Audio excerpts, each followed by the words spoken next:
now that you've learned in the last lesson there how to stop your bot, the question is, when should I stop my bot? Okay, so I was talking in another lecture there. My strategy is around 50% is where I start adding top ups and things like that, right? You can go as low as 30, but things move fast and there's no guarantees of what might happen there. Okay, so when do you stop your bot? Now, this is going to be different for everyone. Okay, if you find yourself in a position where you have no free margin left, and again, let's go into here. So if you find it's not showing free margin percent, but on your phone it shows the percent. So if you get to okay, there's free margin level percent. Okay, so if this margin level percent gets to 50, you're getting stopped out, you're getting margin called. Okay, this is different for everyone. And this looks like a big number. And, you know, I might move from 100% to 70% much slower than you might move from 100% to 70%, depending on what orders are open and things. There's no one fixed size. When you stop your bot is, you know, if you're worried, like, so one situation here is if, okay, let's write this out.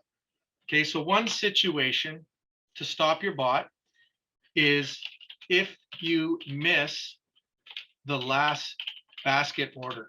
You definitely want to stop your bot if you missed the last basket, because if you missed it and the bot got it, then the bot's going to close and you're going to get all these close signals that are going to close you out, when if you took manual control, you could more mitigate those losses, right? You could close some lesser orders to get the free margin to manually place an order and get yourself out and kind of copy the order that the bot did. Now, these are things that once you understand everything in this course, you're going to have no issues doing that, right? But it's going to take work on your part.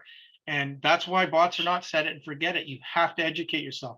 You don't have to be an expert, but you got to get well versed in what I've taught you in terms of basic stuff here that, you know, could be very complicated and confusing for some, but once you get to know it, after a little bit of time, it'll be second nature to you and you'll know what to do. But this is really going to determine your success. So definitely, if you miss the last basket order, stop your bot.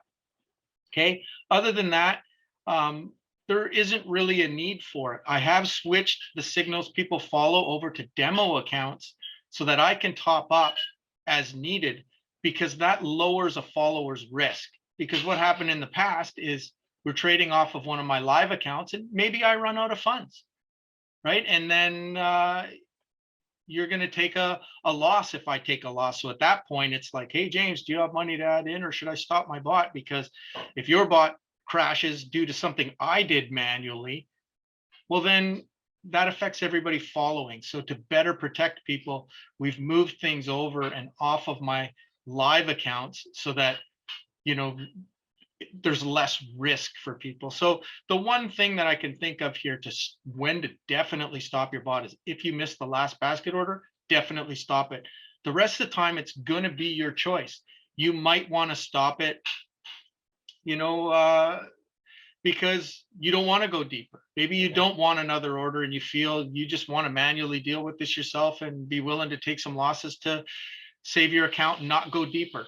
That is up to you. But this is kind of the one definite spot. And, you know, if somebody watching this thinks there's another spot to definitely stop it that I missed, by all means, leave that in the comment or message me on it in Discord, and I'd be happy to update a video to do that. But that's kind of when to stop and take some manual control over things.